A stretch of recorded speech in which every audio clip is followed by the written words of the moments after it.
President. We start. Good afternoon, everyone.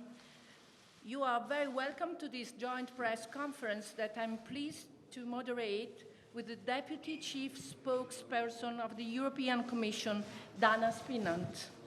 We will take almost 6 questions from foreign correspondents in Rome, from journalists based in Brussels who are connected here, and from Italian journalists who are physically present here. So let's start with Bloomberg, Alessandro Speciale.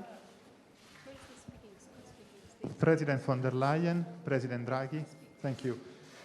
Today we have heard significant commitments from world leaders on vaccines, on funding for COVAX, on sharing tools to fight COVID-19.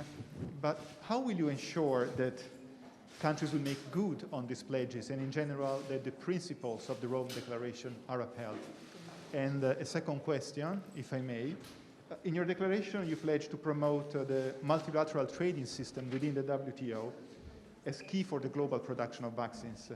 How will you avoid health protectionism, especially of cutting-edge technology in our ever more polarized world? Thank you. Thank you. You want to start? I will start. What do you prefer? Go ahead. Go ahead. Okay. Well, the sort of commitment, and I did say this at the end, I was so pleased by the summit, is because of the strength of the commitments that were undertaken and the absolute conviction and sincerity of these words would frankly lead anybody to have no doubt about whether these commitments are going to be kept. On the private sector commitments, pledges, these are very significant, and these companies, Pfizer, Moderna, and Johnson & Johnson, are certainly have committed their whole reputation to this. It's a very, very important move that really will change the landscape, because if they keep on having these donations on this rhythm, many of the controversial questions on how we ensure production of vaccines in LDCs, how we make sure that patents are sort of used also to liberalize the use of vaccines, well, they're still very important, but they somehow are less important. So I have no doubt.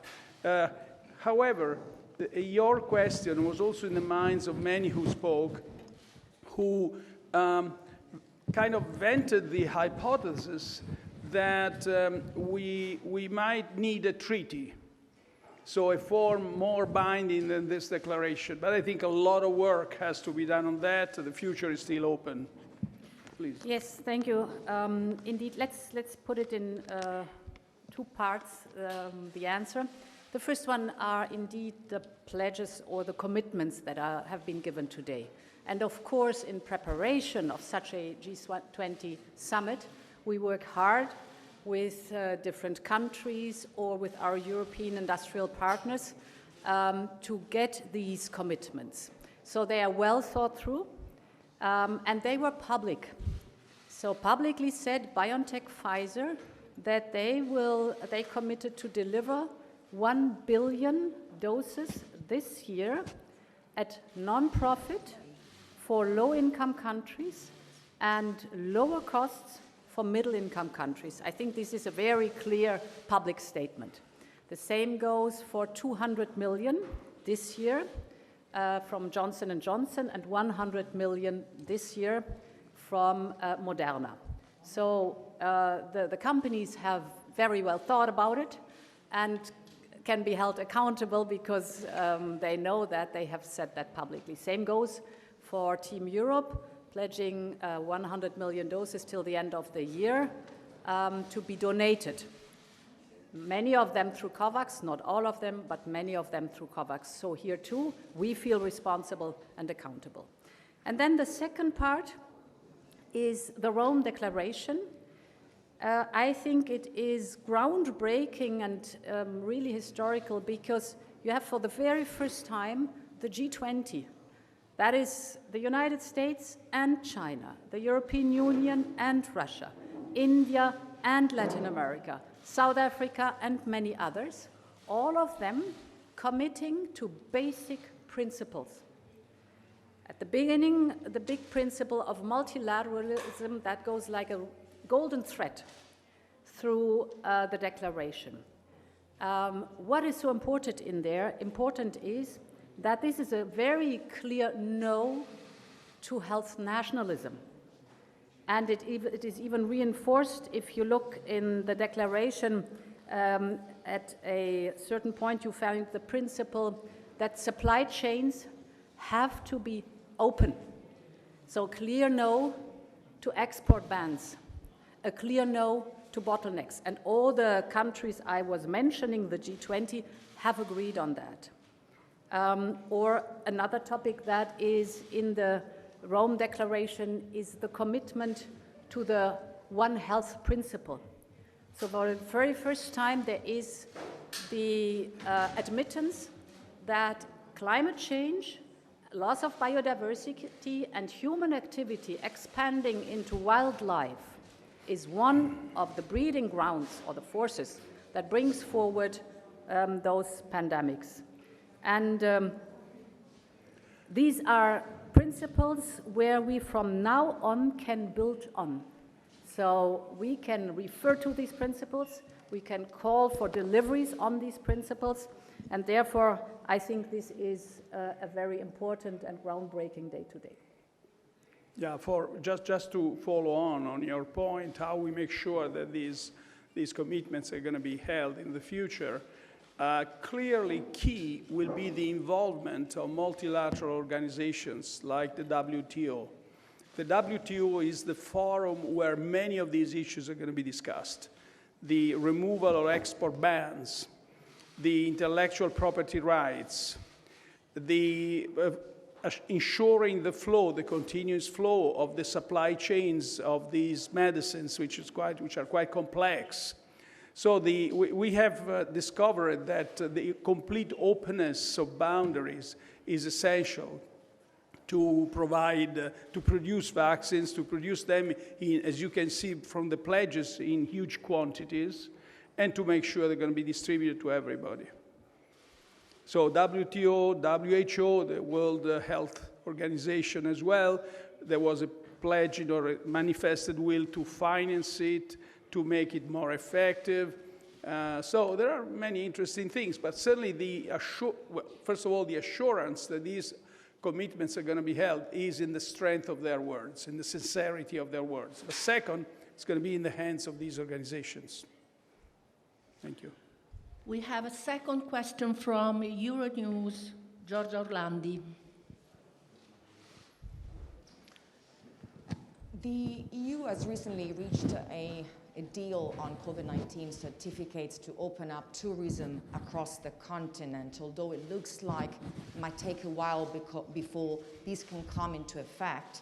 Now, with the summer season that is about to begin, I'd like to ask Prime Minister Mario Draghi, how is Italy planning to deal with such a delay? What's the impact in Italy?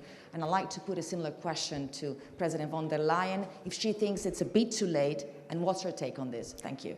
Well, perhaps here, if you allow. Please do. No, you answer first. So indeed, our goal is to be ready in June. This is, for instance, important. We have good news that yesterday the political agreement has been achieved between the European Parliament and the Council, a precondition to move forward. Of course, there is hard work to do on the technical side, but we are right now in May in the process of doing test runs with the different member states. And I must say that member states have to do their homework on the technical side, what data are concerned. So most of them are ready. Not all of them are in time, but most of them. Italy is excellent in time, so that is good. And we are counting on starting in June, not in July, but in June, with the EU certificate. And it is a European contribution also to boost tourism again. We, by the end of April, I can't remember the exact date, but the government's taken some important decisions about reopening the economy. And one of these decisions, taken either there or 10 days later, was to eliminate the quarantine for citizens coming from the Schengen area, from the UK, from the Emirates, from the United States. The second thing we did specific was to strengthen the so-called COVID-tested flights. And we have expanded that, in fact, to other cities in Italy. So we want the tourists back. We want them soon. Italy is open to the tourists of all the world. And that's the main message I want to send. There is going to be a green pass at European level. Italy will have its own green pass before. And we are coordinating with the Commission in order to have exactly the same. But in the meantime, we will have our national green pass. And that will also be helpful. But the key point is that we see that the general situation of the pandemic is improving. And that gives a lot of confidence and trust in the future. And that's the best, in a sense, the best way to welcome tourists from all the world. Thank you. And now, Chico Harlan, Washington Post.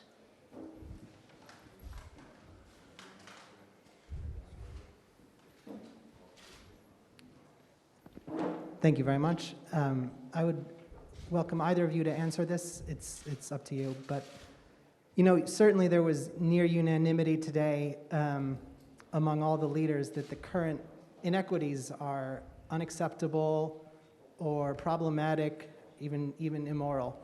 But you didn't hear anybody apologizing for their own decisions, and indeed they come from pretty understandable political imperatives to take care of your own citizens, and it maybe even has an element of human nature.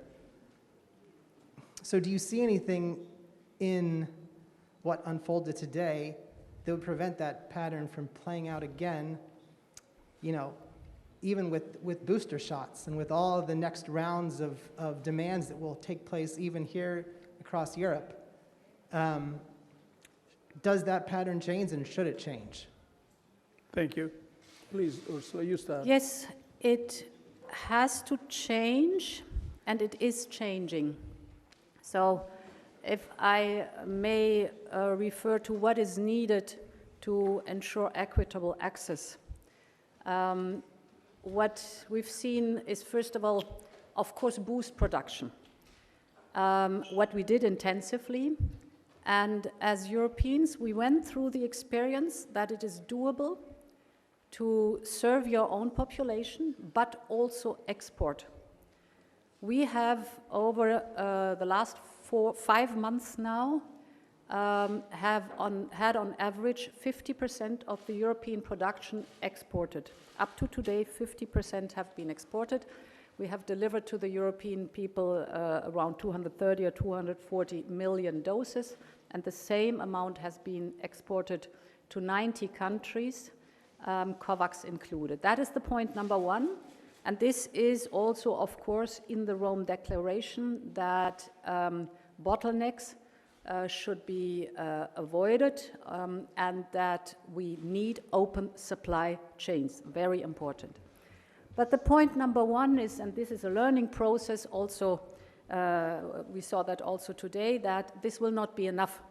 And therefore that we have to step up to increase manufacturing capacities in other regions of the world that are not typically producing vaccines. This is one of the initiatives, our learning process here of Team Europe, to systematically build up a vaccination or manufacturing capacity in different regions in Africa.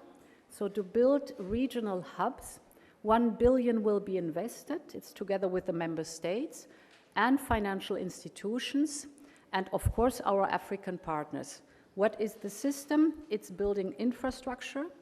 It is making sure that the industrial partners, the pharmaceutical companies, share knowledge and license and are involved in this building of capacities. Skilling people from university to dual vocational training. This is one of the bottlenecks. And of course, making sure that the supply chains are there. There are projects that have already started, like in South Africa or Senegal. Rwanda is also interesting. And I want to be very clear, it's also about bringing mRNA technologies to Africa. So this is also included. We have our, as I said, industrial partners. I think this is the most important stepping stone for the medium and long term. At the moment being in the short term, donations, export, sharing of vaccines, but this mechanism is over time not sustainable. Over time, you need more production or manufacturing facilities to be built up in these different regions. Thank you, Ursula. May I add one point about, first, I would start where Ursula also started. If there is one part of the world that behaved just a little better than average, that was Europe. Even while we were starving for vaccines, we have thousands of people dying every day. We kept on exporting exactly as much as it was available for ourselves. Exporting also, furthermore, to countries that were blocking their exports. So that is the reality of our experience with this. There were people who used to say, not in Rome, in Brussels, we are dying of exports. So that was the perception at some point here now, not long ago, a month and a half ago. The other thing, but certainly the message is we have understood, we all made mistakes, now it's time to repair. One of the things that people, we're not thinking about that now because we talk about vaccines, but there is another potential catastrophe here for poor countries, namely a sovereign debt catastrophe that's looming because these countries have been hit by the crisis, the economic crisis, because of the pandemic and also because of their weak conditions before the pandemic. So now what the international community and also the IMF, the World Bank are trying to do now is to set up a package which would somehow make the debt servicing conditions better. Namely, debt will have to be restructured, no questions about that. And there will have to be an extra distribution of special drawing rights for them. And next, and here is in a sense, drives us back to the point of sharing. The other point, important point, is whether we can share the special drawing rights of countries that don't need them with those who need them, which is a very big amount. Thank you. Dana, now the floor is yours. Thank you very much, Paula. So we will take a couple of questions from Brussels. I see several hands raised. Where are you? And please, let's give the floor first to Moritz Koch from Handelsblatt. Moritz, go ahead. Thank you so much for taking my question. A question for both President von der Leyen and Prime Minister Draghi. You already mentioned open supply chains more than once, that you have this commitment now in the G20 declaration. Have the UK and the US in particular committed to any concrete steps to make good on this commitment and to open up their supply chains? What do you expect them to do? And as a follow-up, how much of a problem for European manufacturers are those restrictions that the US has imposed still at this point? Please, Ursula. Thank you. Yes, so it's very clear. The countries you mentioned have, as all G20, endorsed and signed the Rome Declaration. And you find it detailed out in the Rome Declaration what the supply chains are concerned. If I look into my papers, I can cite it to you. But indeed, it's the principle 4. The G20 commits to, I cite, open, resilient, diversified, secured, efficient, and reliable global supply chains. So this is agreed by all G20, and I think that is a big step forward. Now, we have indeed learned also our lessons what the interruption of supply chains is concerned. As you know, for example, to produce mRNA vaccines, I have learned that 280 components are necessary. So it is a very complex procedure. Our experience is wherever there is a blockage, it hampers the whole process, not only in the receiving country, but there are side effects into other countries too, which is then like a bouncing back effect to the country that started with blocking, for example, the flow of raw material or components. So it is not, it's in no one's interest. It is in our common interest to keep the supply chains up. And in that, we are in very good talks now with the UK and with the United States. So there is no blockage of raw material or components anymore. I just want to make another point on this. It's, I wouldn't say easy, but it's, in a sense, more, how should I say, more, well, easy. It's easier to do these pledges now. And I'm pretty sure the US will ban their exports barriers, will take them off, will lift them off, because there's plenty of vaccines right now. Most of the population has been vaccinated, both in US and in Europe and in UK. So now there is availability for the rest of the world. And it's going to go like this until the next pandemia, until the next surprise. So we should use this time, and this is also in the declaration today, to make sure that somehow countries bind themselves not only on this occasion, but also in the future. And that's why multilateral organizations, which are institutions with a treaty, can be extremely helpful in the coming months in order to make sure that we don't repeat what's happened this time with poor countries. Thank you. Thank you, President and Prime Minister. We take a second question from Brussels. Let me see the hands raised. Yes, the next one will be Frédéric Roard from l'Echo. Frédéric, go ahead. Hi, thank you. Thank you very much for the floor. The first one would be the proposal of the IMF. They said that a 50 billion plan would be necessary to fight the pandemic.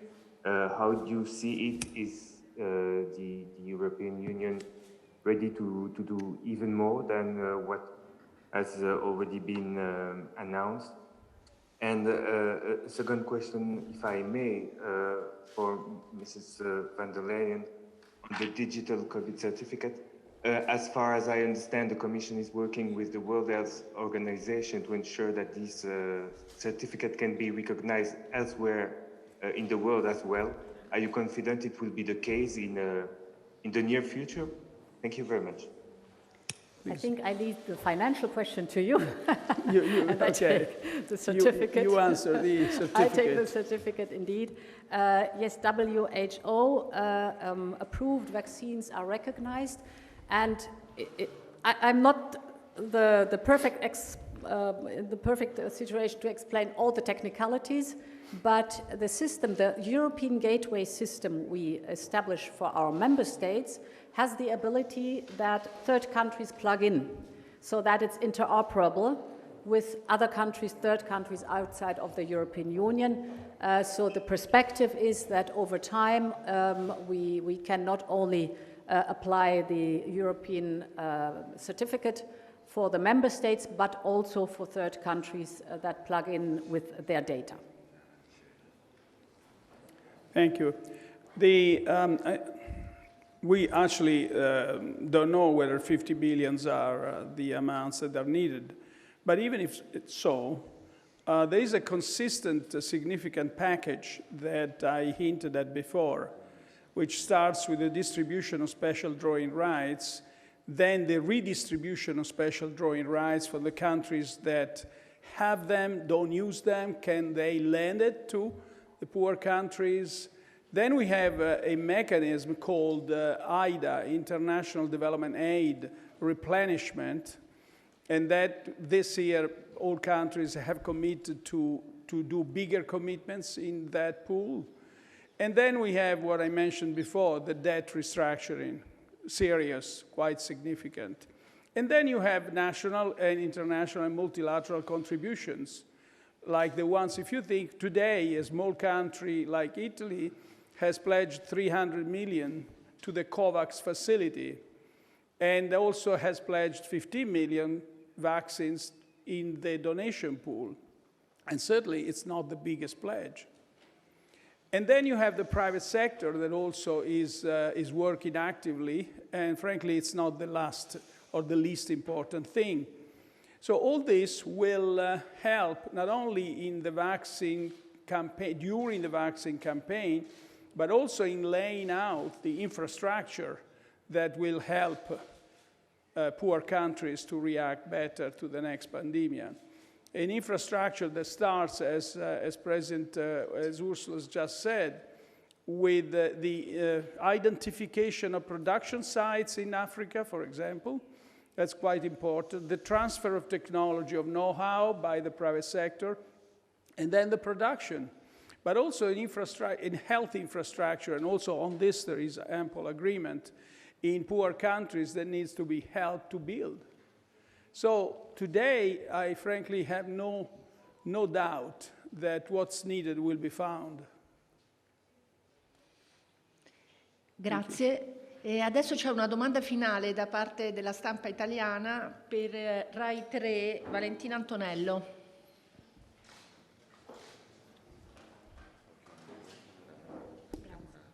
Buonasera Presidente, buonasera anche a lei. Avete anticipato alcuni degli impegni di questa dichiarazione di Roma.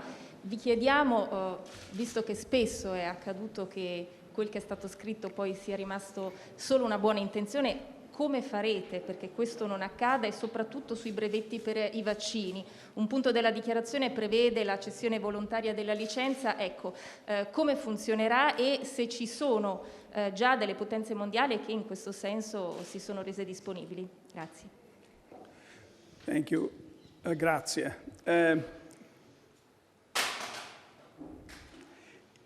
La forza della dichiarazione di oggi viene prima di tutto dalla sincerità degli impegni presi.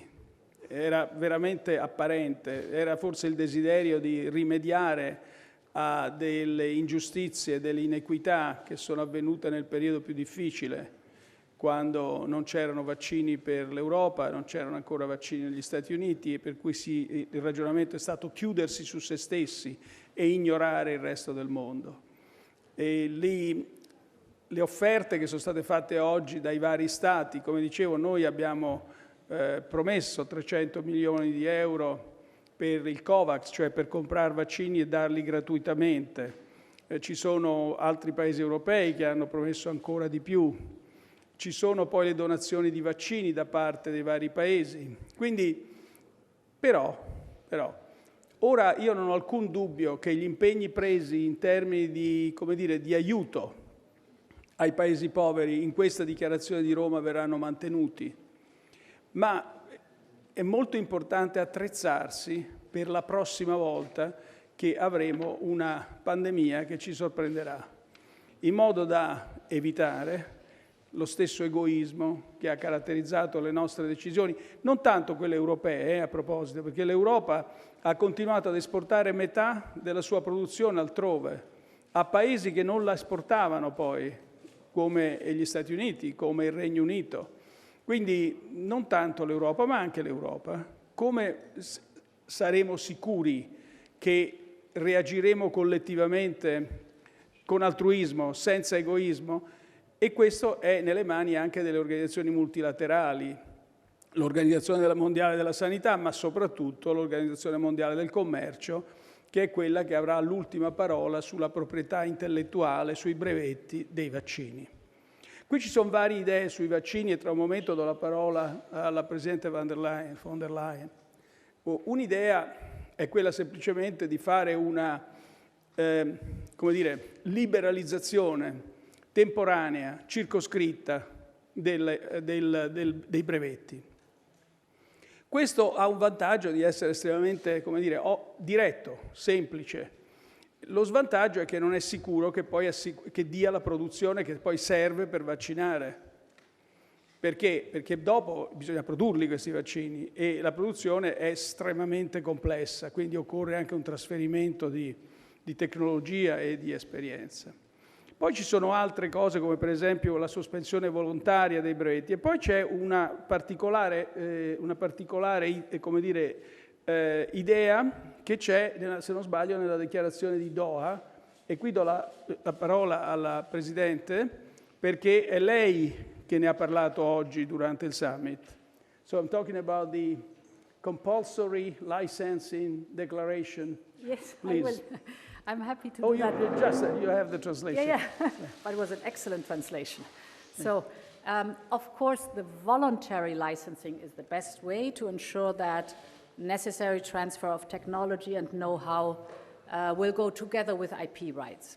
Having said that, I think it is very interesting and a real step forward that today the global community, that is the G20, acknowledged the intellectual property is an instrument to boost manufacturing capacity.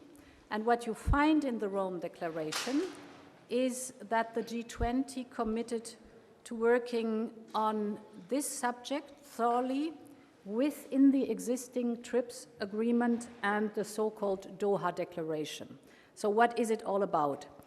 In the TRIPS agreement is already, and in the Doha Declaration, is already today foreseen a compulsory licensing as a perfectly legitimate tool in extraordinary situation, and a pandemic, of course, is an extraordinary situation. So it's already foreseen, the compulsory licensing is already foreseen in the TRIPS agreement with the Doha Declaration. This has been reconfirmed by G20 today. This is also important if you look at the parties that are convened in G20. Now, what the Prime Minister is referring to is that I've been listening very carefully to the developing countries. We had on Monday or Tuesday in Paris also with African leaders a summit on this topic. And they are complaining that it is difficult for them to use these flexibilities within TRIPS, within the Doha Declaration. And therefore, we think we have to act to provide the security and the certainty that developing countries can use the flexibilities in the TRIPS agreement. And therefore, the European Union will come forward with a proposal in WTO in early June to offer a third way that is also in support of the ideas the Director General of WTO, Dr. Ngozi, has.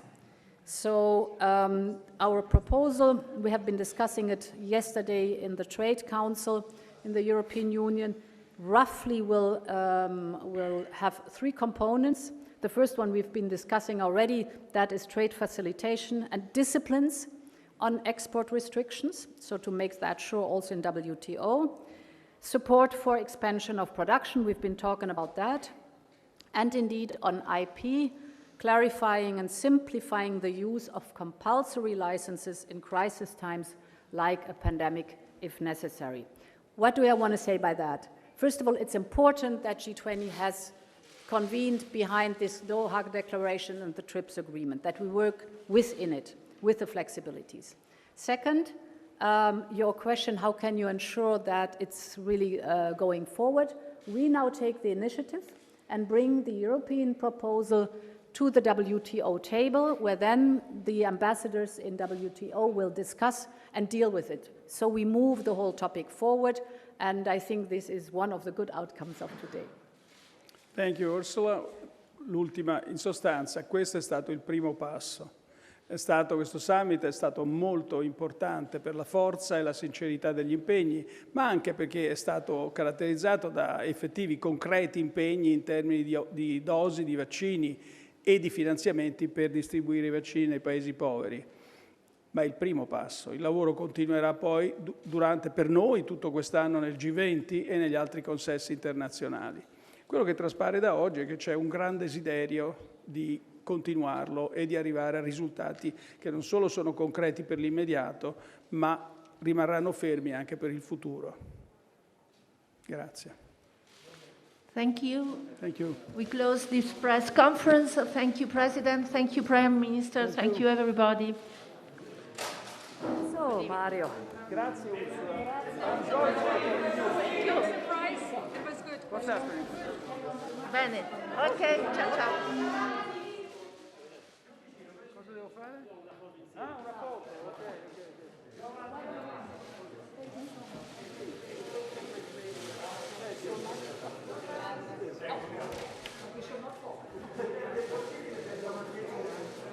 Non così vicini però. Dobbiamo, se si mette, ok. So we can take off the mascherina. Ancora no, tra un paio di mesi, dai.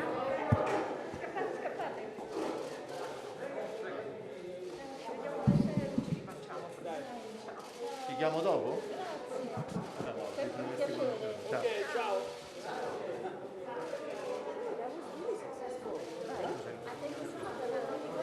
Thank you. You were very good. No, it's the combination whenever there's